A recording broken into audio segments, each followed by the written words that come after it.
அஸ்ஸலாமு அலைக்கும் வரஹ்மத்துல்லாஹி வபரக்காத்துஹு. ஹிஜ்ரி இஸ்லாமிய புத்தாண்டு. அல்லாஹுடைய தூதர் ஸல்லல்லாஹு அலைஹி வஸல்லம் அவர்கள் கூறினார்கள், எவருடைய நாடு துரத்தல், அதாவது ஹிஜ்ரத் பயணம், அல்லாஹுவையும் அவருடைய தூதரையும் நோக்கமாக கொண்டு அமைகிறதோ அவருடைய அந்த நாடு துரத்தல் என்ற பயணம் ஹிஜ்ரத்தினுடைய பலனும் அவ்வாறே அல்லாஹ்விடமும் அவருடைய தூதரிடமும் அமைந்து விடுகின்றன. இந்த செய்தி ஸஹீஹ் முஸ்லிமில் 3868 என்ற எண்ணிலே பதிவு செய்யப்பட்டிருக்கிறது. ஒவ்வொரு சமுதாயத்தாரும் வருடத்தின் தொடக்கத்தை குறிப்பதற்கு தமக்கென ஒரு கணக்கு வைத்திருப்பது உண்டு.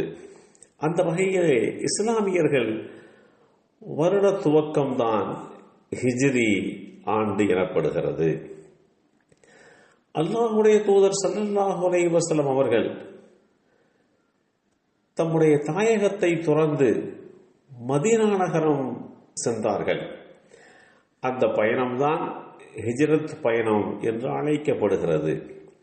அல்லாஹுடைய தூதர் ஸல்லல்லாஹு அலைஹி வஸல்லம் அவர்கள் ஹிஜ்ரத் செய்து மதீனா சென்றடைந்த நாளிலே இருந்து இந்த கணக்கு துவங்குவதால் இது ஹிஜ்ரி ஆண்டு என்று அழைக்கப்படுகிறது.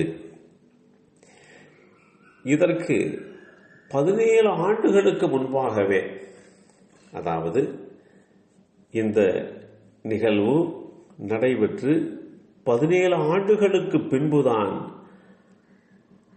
உமர் ரலியல்லாஹு அன்ஹு அவர்கள் தம்முடைய ஆட்சி காலத்தின் போது அல்லாஹுடைய தூதர் ஸல்லல்லாஹு அலைஹி வஸல்லம் அவர்கள் மதீனாவை வந்து சேர்ந்த ரபியுல் அவ்வல் மாதத்திலே இருந்து இனிமேல் ஹிஜ்ரி ஆண்டு கணக்கிடப்படாது, மாறாக முஹர்ரம் மாதத்திலே இருந்து கணக்கிடப்பட வேண்டும் என்று ஒழுங்குமுறையை ஏற்படுத்தினார்கள்.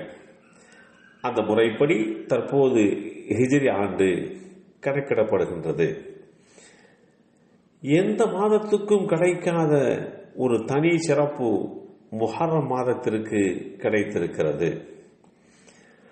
அந்த அடிப்படையிலேதான் அல்லாஹுடைய தூதர் ஸல்லல்லாஹு அலைஹி வஸல்லம் அவர்களுடைய இந்த நாடு துரத்தல், மக்காவை துரத்தல் என்கின்ற இந்த பயணம் வரலாற்றிலே மிகப்பெரிய திருப்பு முனையாக அமைந்தது.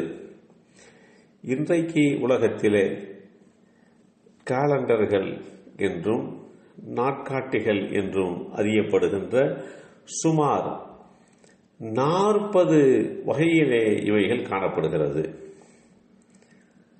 நாட்காட்டிகள் என்பது, கேலண்டர்கள் என்பது 40 வகையிலே இன்றைக்கு பயன்பாட்டில் இருக்கிறது. பண்டைய காலத்திலே எகிப்து மக்கள் பெரும்பாலும் செப்டம்பர் மாதத்தை புது வருடமாக கருதினர். பாபிலோனியர்கள் வசந்த காலத்திலிருந்தே புது வருடத்தை கொண்டாடி வந்தனர். ரோமானியர்கள் நீண்ட காலமாக புது வருடமாக அவர்கள் கருதி வந்தனர். இவர்களே காலண்டரை வடிவமைப்பு செய்தவர்களும் கூட. அப்போது வருடத்திற்கு 10 மாதங்களே என்ற வரையறையை ஏற்படுத்தினார்கள். மார்ச் முதல் டிசம்பர் வரை அவை அமைந்திருந்தன. அதற்கு பின்பாக கிமு 713 தான் ஜனவரியும் பிப்ரவரியும் வருடங்களிலே இந்த 2 மாதங்களும் சேர்க்கப்பட்டன. அப்போதும் மார்ச்சிலேயே துவங்கி வந்த வருடம் கிமு 2ஆம் நூற்றாண்டில்தான் ஜனவரி முதல் துவங்கும் என்ற அமைப்புக்கு மாற்றப்பட்டது. இது ரோமானியர்கள் தங்களுடைய நம்பிக்கையாக கொண்டிருக்கக்கூடிய ஆண்டு என்கின்ற அடிப்படையிலே ஆண்டின் முதல் மாதத்திற்கு ஜனவரி என்று பெயர் சூட்டினர். அதற்கு பின்னரேதான் ஜூலியன் காலண்டர்கள், அந்த காலண்டர் தான் பல நூற்றாண்டுகளாக வழக்கத்தில் இருந்து வந்தன. அங்கும் கூட பல நாடுகள் ஈஸ்டர் தினத்தில் இருந்து புத்தாண்டை துவங்கும் வழக்கம் இருந்தது. இப்படி பல்வேறு விதமான மாற்றங்களுக்கு பின்பாகத்தான் உலகத்தில் கேலண்டர் என்கின்ற நடைமுறை சீர்படுத்தப்பட்டது. இஸ்லாமிய மாதங்களை கொண்ட இந்த வருடம் என்பது 12 மாதங்களை கொண்டதாக அமையப்பட்டிருக்கிறது. இது பிறை சந்திரனை அடிப்படையாக கொண்டு அமைகிறது. எனவே இஸ்லாமிய ஆண்டு கொஞ்சம் வேகமாக செல்வதை போன்று நமக்கு காட்சி தரும். சந்திரன் என்கின்ற அடிப்படையிலே உண்டான அந்த கணக்கு என்பதனால் இப்படிப்பட்ட விரைவு வேகம் என்பதெல்லாம் இருக்கும்.